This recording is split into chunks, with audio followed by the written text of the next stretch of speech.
Film नागिन 1976 में आई थी। बॉलीवुड की सबसे प्रतिष्ठित फैंटेसी थ्रिलर फिल्मों में से एक है। यह फिल्म प्रतिशोध यानी बदले की एक ऐसी कहानी है जिसने इच्छाधारी नाग नागिन के कॉन्सेप्ट को भारत में घर घर तक पहुंचाया। आइए सुनते हैं नागिन मूवी का एक्सप्लेनेशन हिंदी में। कहानी की शुरुआत एक घने जंगल से होती है जहां दो इच्छाधारी नाग और नागिन यानी जितेंद्र और रीना राय सदियों की तपस्या के बाद मानव रूप धारण करने की शक्ति प्राप्त करते हैं। वे अपनी इस नई खुशी को मनाने के लिए नाच गा रहे होते हैं।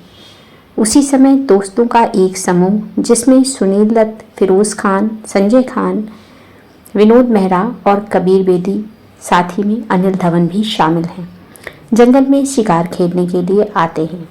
इस समूह में से एक व्यक्ति जो शिकार के जुनून में होता है, अनजाने में ही नर नाग यानी जितेंद्र पर गोली चला देता है जिससे उसकी मौत हो जाती है। अपने साथी की मृत्यु से नागिन यानी रीना राय पागल हो जाती हैं।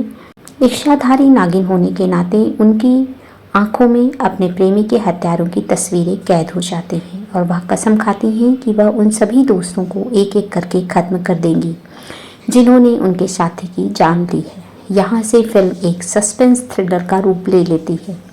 नागिन अपना रूप बदलती है और एक बेहद खूबसूरत स्त्री बनकर उन दोस्तों के जीवन में प्रवेश करती है।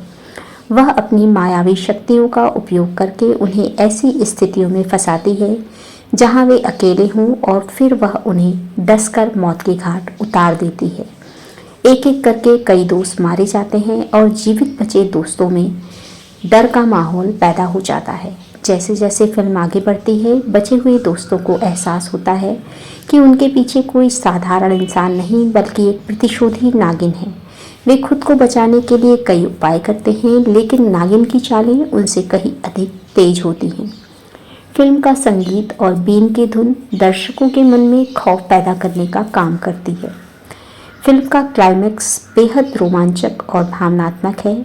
अंत में केवल मुख्य नायक यानी सुनील दत्त और उसकी मंगेतर रेखा बचते हैं। नागिन अंतिम प्रहार के लिए उनके घर पर पहुंचती है। वहां वह अपने असली डरावने रूप और इंसानी रूप के बीच बदलती रहती है।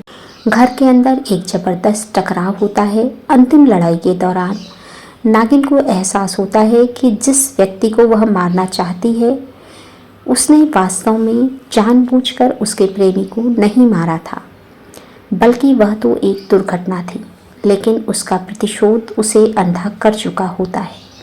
जैसे ही नागिन सुनील दत्त पर हमला करने वाली होती है, वह एक ऊंचाई से गिर जाती है और इसी संघर्ष के दौरान उसे एक ऐसी चोट लगती है जो घातक होती है। मरते समय उसकी आंखों में प्रतिशोध की जगह अपने प्रेमी से मिलने की तड़प दिखाई देती है। फिल्म के आखिरी दृश्यों में दिखाया गया है कि मृत्यु के बाद नागिन की आत्मा अपने प्रेमी यानी नाग की आत्मा से मिल जाती है। वे स्वर्ग में एक बार फिर से साथ होते हैं, जिससे यह संदेश मिलता है कि उनका प्रेम अमर है, भले ही इसके लिए उन्हें भारी कीमत चुकानी पड़ी। यह फिल्म न केवल अपने बदले के प्लॉट के लिए जानी जाती है, बल्कि इसके गाने जैसे तेरे संग प्यार में नहीं तोड़ना आज भी उतने ही लोकप्रिय हैं। रीना राय जी ने नागिन के रूप में जो अभिनय किया, उसने उन्हें रातों रात सुपरस्टार बना दिया था। मूवी का एक्सप्लेनेशन अगर पसंद आया है तो चैनल को लाइक, शेयर, सब्सक्राइब ज़रूर कर दें। धन्यवाद इसे पूरा सुनने के लिए।